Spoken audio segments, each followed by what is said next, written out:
Everybody. Moving on.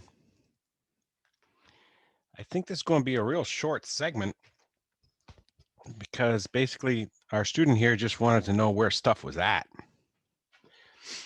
So the answer to this one is it's not in 23. It's 22.3.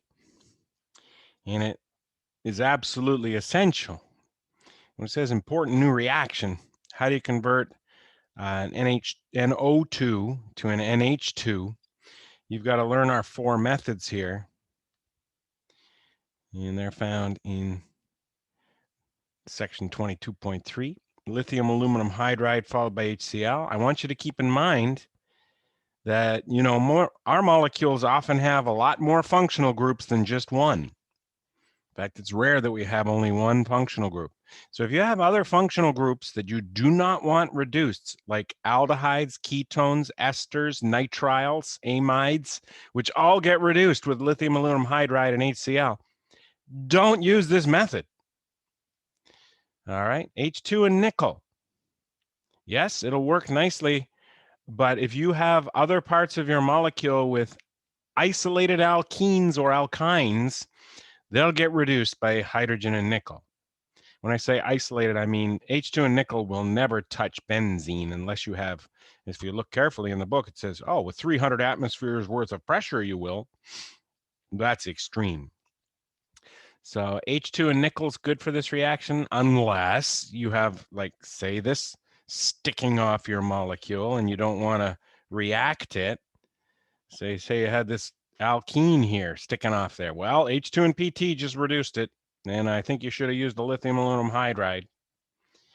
Now, if you have a molecule that had both that and, say, an aldehyde, the first two methods are no longer good. Don't use this one. It'll reduce your carbonyl. I don't want to reduce my carbonyl. Don't use this one. It'll reduce your alkene. I don't want to reduce my alkene. Pick one of the last two. They pretty much just reduce nitros to NH2s as far as you need to know. There you go. This is a difficult reaction to do in the lab. That's why there are so many methods. I've picked 4. There are probably more than 100. That's how important it is to be able to do this. As you know, nitros are easy to put on benzene. NH2 is impossible to put on benzene, but this is a more important functional group in terms of organic and biological chemistry. Okay, so there you go. There's the answer to that. Please solve this. Yeah, is it from chapter, which chapter is it from?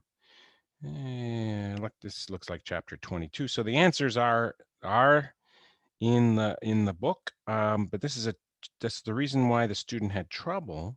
She found this in the chapter 22 homework, yet this reaction and the next reaction are covered in chapter 21. We have to take a look backwards. So there's the answer to your question. The first one is found right here. And the second one, lithium aluminum hydride followed by HCl, is found down here. And yep, you can go back and forth between a quinone and a hydroquinone, a dihydroquinone, using lithium aluminum hydride and potassium dichromate or some other source of chromic acid. So this is always interchangeable here with this. And I think with that information, you know where you can find the resources needed to solve that on your own. I'll leave that up to you. If you're still having some issues with it, please tell me that you want me to do this mechanism for you in a separate segment, and I will gladly comply.